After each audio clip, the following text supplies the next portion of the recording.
नमस्कार बंधुरा आमी मौसुमी आपनादेर सामने निये चले एसेछि आबार एकटी नतुन ब्लग।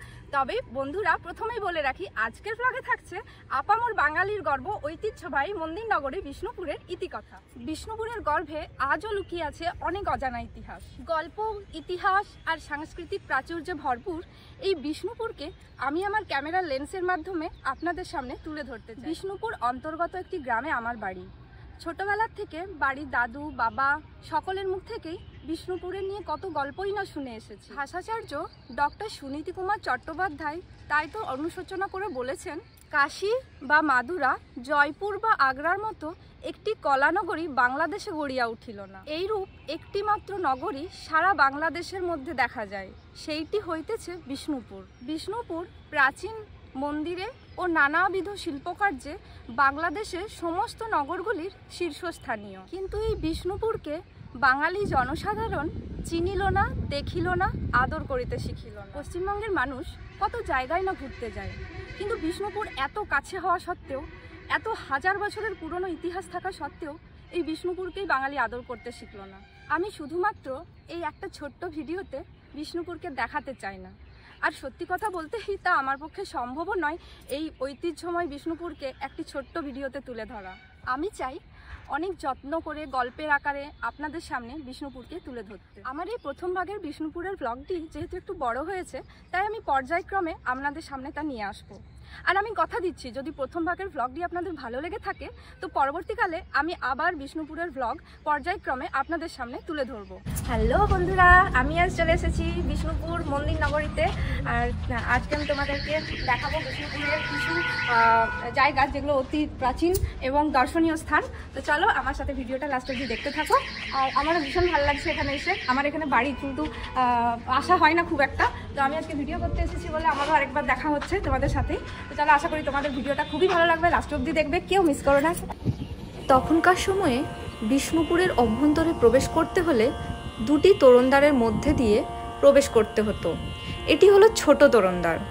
সম্ভবত মল্লরাজ বীরসিংহ সপ্তদশ শতকের দ্বিতীয়ার্ধে মাকড়া পাথরের এই প্রবেশপথটি নির্মাণ করেন। এটিকে ছোট পাথর দরজাও বলা হয়ে থাকে। এখন আমি চলে এসেছি দ্বিতীয় তোরণদ্বারে।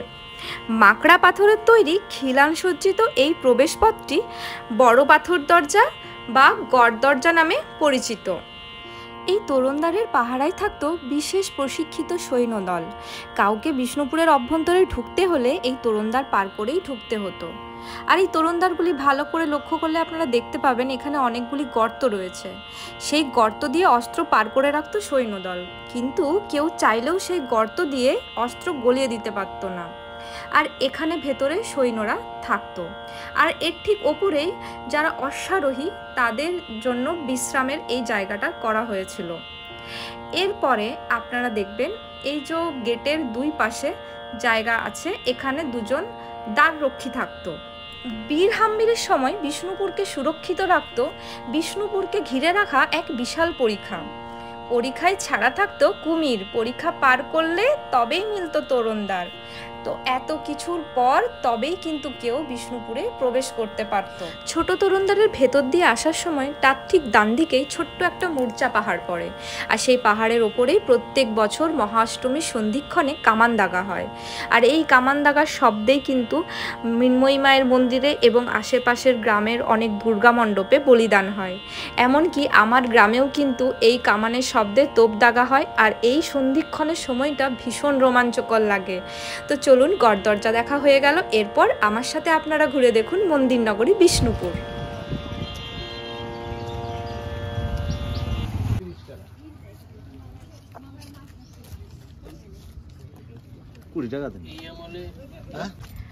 আমি এখন চলে এসেছি একটা উদ্যান আর একটা মন্দির আছে এখানে।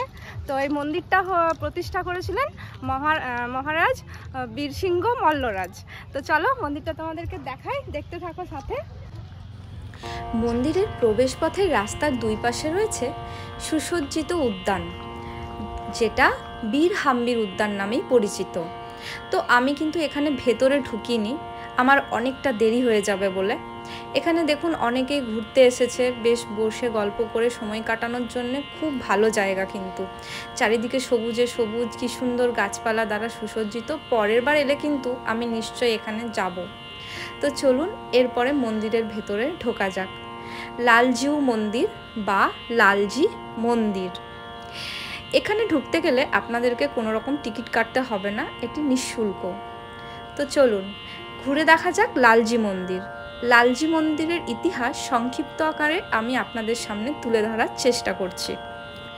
রাধালালজির মন্দিরটির উচ্চতা 40 ফুট 5 ইঞ্চি। মাকড়া পাথরের তৈরি এটি। এই দেবালয়টি রাধালালজির প্রীতির জন্য মহারাজ বীরসিংহ 1658 খ্রিস্টাব্দে প্রতিষ্ঠা করেন। এই মন্দিরে কিন্তু কোনো বিগ্রহ দেখতে পাবেন না আপনারা এসে। স্বভাবতই প্রথমে আপনাদের এসে মনে হবে যে মন্দিরের মধ্যে বিগ্রহ নেই কেন। বিগ্রহ পরিত্যক্ত এই মন্দিরটির উপাস্য দেবতা রাধালালজিউ এখন আছেন বিষ্ণুপুরের পশ্চিম দিকে অবস্থিত কৃষ্ণগঞ্জ মহল্লায়। মন্দিরের ঠিক দক্ষিণ প্রান্তে রয়েছে একটি নাটমঞ্চ।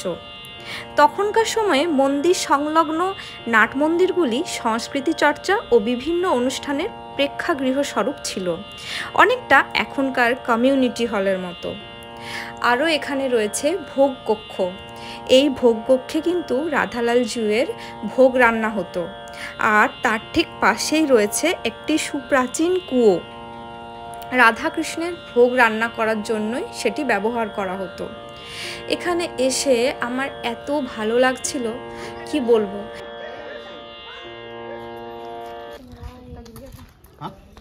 अरे कुछ बोलोगे तो वहाँ पे